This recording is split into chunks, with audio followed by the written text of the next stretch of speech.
علی بھائی آپ نے تقریباً سارے اسلامی ٹاپکس کو مکمل کر لیا، اب آگے آپ کا مشن کیا ہے؟ آگے مشن وہی ہے جو سٹارٹ دن سے تھا، یعنی اللہ کے نبی علیہ السلام کا ایک مشن تھا نا کہ آپ نے اپنی مبارک دعوت امت تک پہنچائی، آگے امت کا مشن ہے کہ اس دعوت کو آگے تک پہنچانا ہے۔ اس مشن سے مراد اگر آپ یہ لے رہے ہیں کہ میں نے کوئی سیاسی جماعت بنانی ہے تو بالکل نہیں ہے، اللہ تعالیٰ معاف کرے، یا کوئی میں نے مذہبی جماعت بنانی ہے تو بالکل کوئی ایسا ارادہ نہیں ہے۔ یہ نبیوں والا کام ہے اور یہ نبیوں والے طریقے پہ ہی آگے چلے گا۔ کنتم خیر امۃ اخرجت للناس تأمرون بالمعروف وتنہون عن المنکر، تم بہترین امت ہو جو لوگوں کے نفع کے لیے نکالی گئی کہ لوگوں کو نیکی کا حکم دیتے ہو اور برائی سے روکتے ہو۔ ہماری امت کی فضیلت اس وجہ سے نہیں ہے کہ ہم امت محمدیہ ہیں صلی اللہ علیہ وآلہ وسلم، بلکہ اس وجہ سے ہے کہ ہم اس شخص کی امت ہے کہ جس پہ اللہ تعالیٰ نے ختم نبوت کی، اور اس ختم نبوت کی برکت سے اس کی امت کو نبیوں والا کام ٹرانسفر کر دیا۔ بیسیکلی اس کام کے ٹرانسفر ہونے کی وجہ سے یہ فضیلت ہے۔ اگر نبیوں والا کام اس امت کو ٹرانسفر نہ ہوتا تو ہم بھی اگلی امتوں کی طرح ایک عام امت ہوتے۔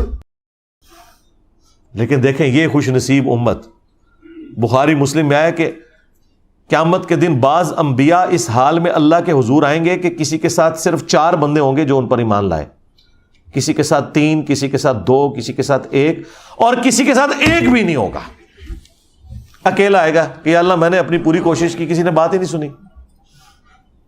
اب مجھے بتائیں اگر انبیاء قیامت کے دن اس حال میں آ رہے ہیں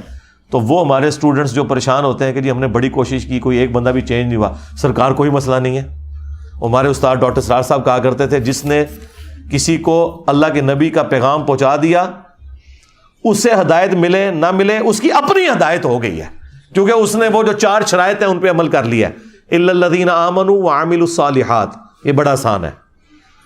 اگلی 2 مشکلیں ہیں، وتواصوا بالحق، حق بات کی وصیت کرنا، وتواصوا بالصبر، اس کے بعد پھر تکلیف تو شدنی چیز ہے، ڈیسٹنی میں مقرر ہے،